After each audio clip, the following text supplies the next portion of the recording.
Assalamualaikum warahmatullahi wabarakatuh.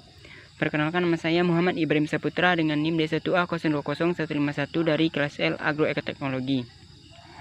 Di sini saya akan menjelaskan tentang sifat-sifat Rasul Allah. Secara umum, sifat-sifat Rasul Allah itu terbagi menjadi 3 golongan. Yang pertama adalah sifat wajib. Sifat wajib adalah sifat yang harus dimiliki oleh Rasul utusan Allah. Sifat yang kedua, sifat mustahil. Sifat mustahil adalah sifat yang tidak mungkin dimiliki oleh Rasul utusan Allah. Dan sifat yang ketiga, sifat jaiz.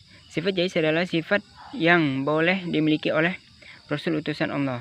Sifat wajib bagi Rasul utusan Allah ada 4. Yang pertama adalah sidik, yang berarti jujur. Artinya Rasul utusan Allah itu selalu berkata dan berbicara sesuai dengan kebenaran dan fakta.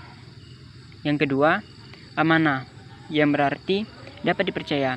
Artinya Rasul utusan Allah itu selalu dapat dipercaya. Yang ketiga,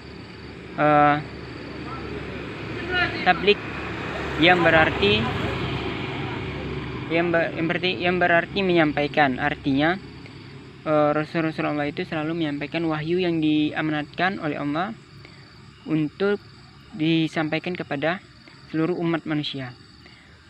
Dan yang keempat, al-fatanah, yang artinya cerdas. Artinya Rasul utusan Allah itu memiliki kecerdasan yang sangat bagus, sehingga dengan kecerdasan itu beliau dapat berdakwah dan menyampaikan wahyu kepada seluruh umat manusia dengan baik. Sifat mustahil bagi Rasul utusan Allah. Pertama adalah kebalikan dari sifat wajib sidik, yaitu al-kizib. Hal ini lantaran seorang Rasul tidak mungkin mengatakan sesuatu kebohongan atau dusta. Sebagaimana yang telah dijelaskan dalam Quran surah Al-Najm ayat 2-4, yang artinya, kawanmu Muhammad tidak sesat dan tidak pula keliru, dan tidaklah yang diucapkan itu Al-Quran menurut keinginannya, tidak lain Al-Quran adalah wahyu yang diwahyukan kepadanya. Quran surah Al-Najm ayat 2-4. Sifat yang kedua adalah al-khianat, yang berarti berkhianat. Tak satupun Rasul pilihan Allah berkhianat terhadap seluruh umatnya. Semua wahyu yang diamanatkan oleh Allah akan disampaikan dan dilaksanakan, sebagaimana telah dijelaskan dalam Quran surah Al-An'am ayat 106, yang artinya, ikutilah apa yang telah diwahyukan kepadamu Muhammad, tiada Tuhan selain Dia, dan berpalinglah dari orang-orang yang musyrik. Quran surah Al-An'am ayat 106. Sifat mustahil yang ketiga adalah al-kitman, yang berarti menyembunyikan. Artinya setiap Rasul utusan Allah tidak mungkin menyembunyikan wahyu yang diamanatkan oleh Allah Subhanahu wa Ta'ala. Hal ini sebagaimana telah dijelaskan dalam Quran surah Al-An'am ayat 50, yang artinya, katakanlah Muhammad, aku tidak mengatakan kepadamu bahwa perbendaharaan Allah itu ada padaku, dan aku tidak mengetahui hal yang gaib, dan aku tidak pula mengatakan kepadamu bahwa aku malaikat. Aku hanya mengikuti apa yang diwahyukan kepadaku. Katakanlah, apakah sama orang yang buta dengan orang yang melihat? Apakah kamu tidak memikirkannya? Quran surah Al-An'am ayat 50.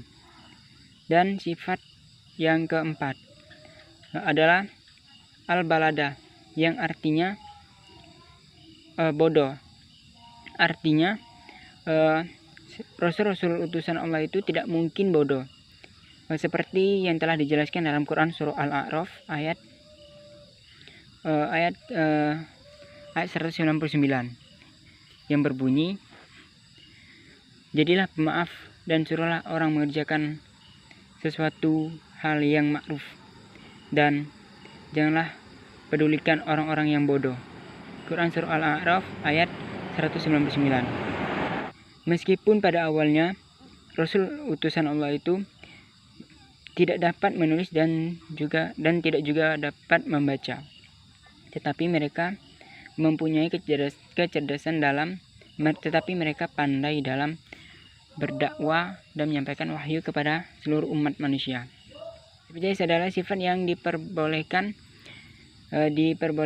bagi para rasul utusan Allah.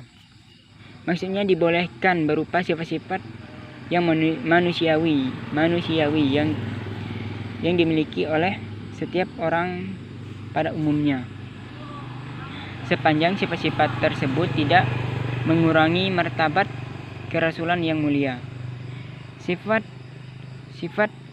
manusia yang dibolehkan bagi para rasul adalah seperti makan, minum, tidur, dan beristri.